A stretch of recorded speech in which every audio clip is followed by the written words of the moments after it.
Good morning students. आज हम आपको इसी सब्जेक्ट में बॉयलर के एनर्जी कंजर्वेशन के बारे में बताएंगे। बॉयलर में ऊर्जा का संरक्षण कैसे करें। तो इसमें आगे बताने के पूर्व आपको ये बता दें कि पहले आप ये समझिए बॉयलर होता क्या है। बॉयलर एक बंद डब्बा होता है जिसके अंदर जो है हम पानी को भाप में हाई टेम्परेचर भाप में बदलते हैं।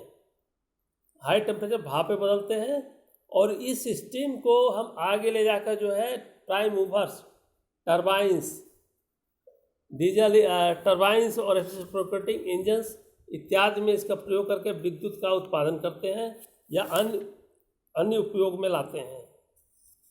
तो इस बॉयलर्स में हम जो है ऊर्जा का प्रयोग, इसका बॉयलर को कार्य करने के एनर्जी चाहिए, इसको लिए हम फ्यूल का प्रयोग करते हैं जो आप कोयला, लकड़ी, बगास इन सब को प्रयोग करके प्राप्त कर सकते हैं। तो अब सवाल ये है कि अब हम उसको लगा के हम ये जितने इसको प्राप्त कर सकते हैं, तो हम बॉयलर की एफिशिएंसी को पहले ही हर कोई भी मशीनरी प्लांट होती है उसकी दक्षता को हम पहले प्रायोरिटी देते नापते हैं कि वो कितना परसेंट हम जो उसको एनर्जी दे रहे हैं कितने परसेंट को उपयोग करके वो हमारे लिए उपयोगी स्टीम निकाल रहा है। तो बॉयलर के भी केस में ये है कि बॉयलर के केस में हम उसके असेसमेंट, परफॉर्मेंस असेसमेंट के लिए हमारे पास दो मेथड उपलब्ध है। पहला मेथड है डायरेक्ट मेथड, मतलब हम बॉयलर की एफिशिएंसी नापने का डायरेक्ट मेथड ये है कि हम जितना स्टीम निकाल रहे हैं पर घंटे, उस स्टीम में जाने वाली ऊष्मा को कैलकुलेट कर लेते हैं, जिसके लिए सिंपल फार्मूला है क्वांटिटी पर केजी पर आवर गुणे पर केजी जाने वाली स्टीम को उसमें मल्टीप्लाई कर देते हैं। यह आउटपुट हो जाता है। जैसे आपने जनरल फार्मूला पढ़ा है, एफिशिएंसी बराबर किसी भी चीज़ के क्या होता है, आउटपुट बटे इनपुट। तो और इनपुट के लिए हमारे पास जो आप फ्यूल यूज़ करते हैं, इनपुट हीट कैलकुलेशन में जो आप फ्यूल यूज़ करते हैं उससे उसका हमें पहले से वैल्यू मालूम है पर केजी में कितना वो कैलोरी स्टीम पर केजी कितना कैलोरी वो हीट देगा। तो इस तरीके से हम जो है इसको कैलकुलेट कर लेते हैं। तो ये कहलाता है डायरेक्ट मेथड। इसके बाद आता है हमारे पास इनडायरेक्ट मेथड। इसमें क्या है कि पर केजी स्टीम को बनाने में जितनी भी लॉसेस हैं उस लॉसेस को हम कैलकुलेट कर लेते हैं और उसको 100 से सबट्रैक्ट कर देते हैं। तो जो हमारी बचता है 100 से घटाने पर जो बचा है वो उस बॉयलर की एफिशिएंसी हो जाती है। ठीक। इसके बाद नेक्स्ट आता है आपको जो है बॉयलर में हीट कहाँ कहाँ लॉस होता है, ऊष्मा कहाँ कहाँ लॉस होता है। इसके कुछ पॉइंट बिंदु हैं, जिसमें पहला है loss due to flue gas. Flue gas क्या आता है कि ईंधन जलने के बाद जो उसकी गर्म हवा निकलती है चिमनी की तरफ बाहर, चिमनी में घुसने के पहले जो गैस होती है, गैस के फॉर्म में हीट, उसको बोलते हैं फ्लू गैस। ये इसके तो फ्लू गैस के साथ में जो है अच्छी खासी ऊष्मा जो है बाहर निकलती है, जिसको हम यूज़ नहीं कर पाते हैं। तो इसमें से लॉस होता है। जैसे जनरली जो है आप अगर थर्मल में जाएंगे तो 250 डिग्री सेंटीग्रेड पर आपको जो है फ्लू गैस का टेम्परेचर आता है नॉर्मल कंडीशन में। दूसरा है loss due to hydrogen in fuel. अगर हाइड्रोजन की मात्रा ज़्यादा है तो भी आपको ऊष्मा का लॉस बढ़ जाएगी, क्योंकि इसको जलाने के लिए अलग से ऑक्सीजन की जरूरत पड़ेगी जो बाहर से लेना पड़ेगा। तीसरा पॉइंट है loss due to moisture in fuel. जो आप इधर प्रयोग कर रहे हैं अगर उसमें नमी है तो उसको भी भाप बदलने के लिए जलने के पूर्व भाप में पानी को बदलना पड़ेगा, उसके लिए हीट की जरूरत पड़ती है। तो उसमें जो है मॉइस्चर देखना पड़ता है। अब जैसे कोयला है तो कोयला में मॉइस्चर कंटेंट कम होता है, बहुत कम होता है, लेकिन यही गन्ने की खोई में, शुगर मिल्स में जो बगास होता है उसमें 50% मॉइस्चर होता है, 50%। तो इस प्रकार जो है फ्यूल का जो है मॉइस्चर भी बॉयलर के लॉस में सहयोग देता है। अगला है loss due to carbon monoxide, माने जो बगास जो फ्यूल बॉयलर में जलती है, ईंधन जो बॉयलर में जलता है, तो उसमें उसके फ्लू गैस में अगर कार्बन मोनोऑक्साइड की मात्रा ज़्यादा है, इसका मतलब है कि फ्यूल पूरी कायदे तरीके से जला नहीं है, क्योंकि कोई चीज़ जलने के बाद से वो कार्बन डाइऑक्साइड गैस बाहर निकलनी चाहिए। तो वो बताता है कि वो जो है आपका कायदे से ईंधन जल गया है। ठीक, तो इस प्रकार जो है कार्बन मोनोऑक्साइड की मात्रा कम से कम होनी चाहिए। अगला है loss due to surface radiation, convection and other unaccounted. तो क्या है कि चूँकि सारे पार्ट्स मेटल के बने होते हैं आपके जो बॉयलर के, आयरन के, इसलिए इसमें इस सरफेस से हीट लॉस जो होता है रेडिएशन के रूप में, विकिरण के रूप में, एक दूसरे से कन्वेक्शन में, चूँकि पाइपलाइन लंबी होती है तो एक दूसरे से सटे रहते हैं, उसके द्वारा भी हीट जो है फैलती है दूर दूर तक।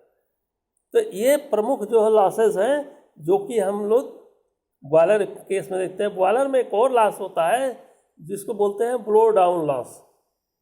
तो ब्लो डाउन क्या है कि उसमें जब बॉयलर में पानी गर्म होता है तो उसके साथ साथ उसमें तलछट बॉयलर के ड्रम में इकट्ठा हो जाता है, तो उसमें मतलब कचरा होता है, तो उस कचरे को अगर आप बाहर नहीं निकालेंगे तो उसमें जो है स्केल फॉर्मेशन बहुत ज़्यादा होगा।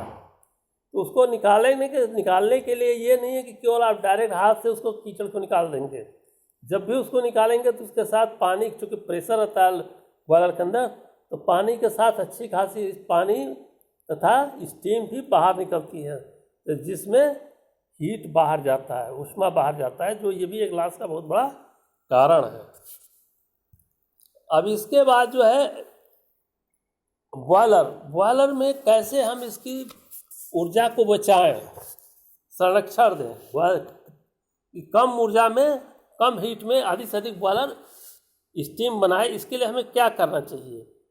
इसमें कई पॉइंट्स हैं। तो जैसे पहला पॉइंट है जो है सही ईंधन का चुनाव, मतलब कि आप जो उसमें कोई बॉयलर आप सेलेक्ट करते हैं, परचेज करने जाते हैं, सबसे पहले निर्माता पूछता है कि आप क्या चीज़ जलाएंगे, इसमें आप उसमें क्या चीज़ जलाएंगे, कोयला जलाएंगे, खोई जलाएंगे या लकड़ी जलाएंगे, क्या चीज़ जलाएंगे आप।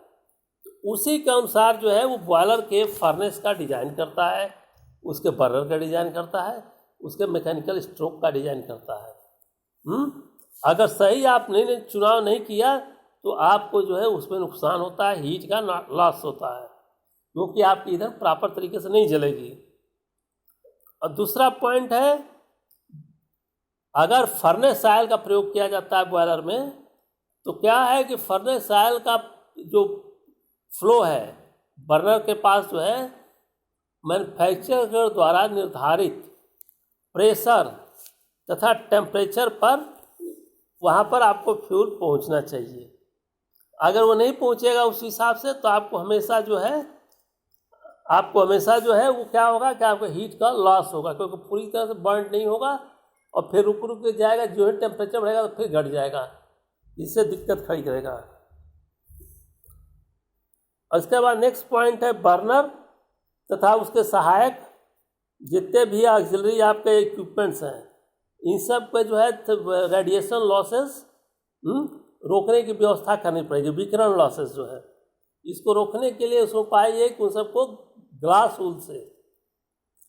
वूल क्या होता है कि ये जो है सफ़ेद रुई होता है, रुई की तरह ये होता है, लेकिन ये जो है ये बहुत ही तीक्ष्ण शार्प होता है, ये बिल्कुल रुई की तरह होता है, लेकिन ये बिल्कुल ऊष्मा का चालक होता है।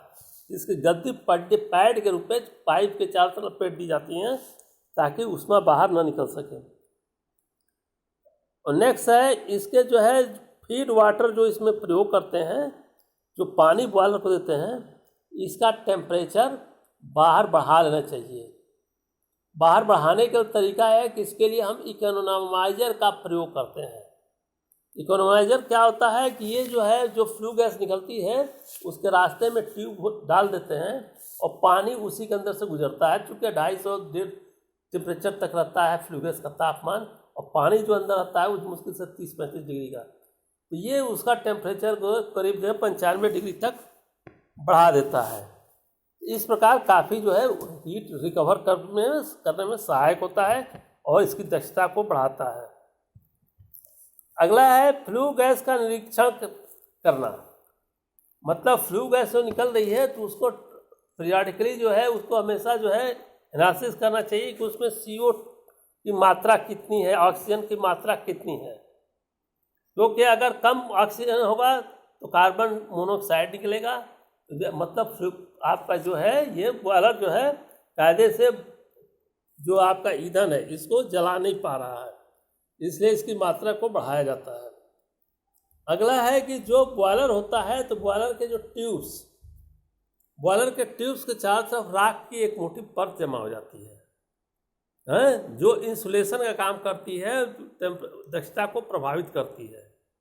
इसलिए इसको ब्लो ऑफ कर देते हैं। ब्लो ऑफ करने के लिए क्या करते हैं कि इसमें जो है स्टीम का धार जो है इस पाइप के ऊपर जो है मारा जाता है, जो उसको गर्दे को उड़ा देता है। जब वो उड़ा देगा डस्ट को वहाँ से, तो आपको जो है उसकी दक्षता बॉयलर की अपने आप पुनः बढ़ जाती है।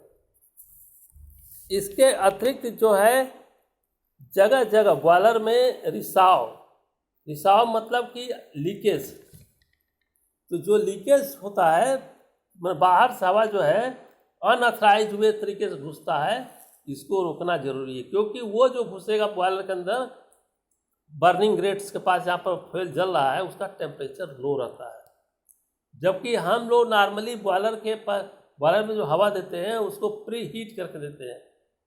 पंखा लगा रहता है, उस पाइप के अंदर जो है ये आपका जो है फ्लू गैस जाती है, तो उसके कांटेक्ट में आने पर उसका टेम्परेचर जो बढ़ जाता है, एयर का टेम्परेचर बढ़ जाता है, तो वो जो है उससे जो है फिर भी हमको दक्षता काफ़ी बढ़ जाती है। इसके अलावा हमें बॉयलर का टाइम टू टाइम और इस एयर हवा के रिसाव, मतलब हवा जो अंदर जा रहा है, इसको हमेशा प्रयास करना चाहिए कि इसको बंद करते रहना चाहिए, कहीं से हवा डायरेक्ट उससे प्रवेश न करे।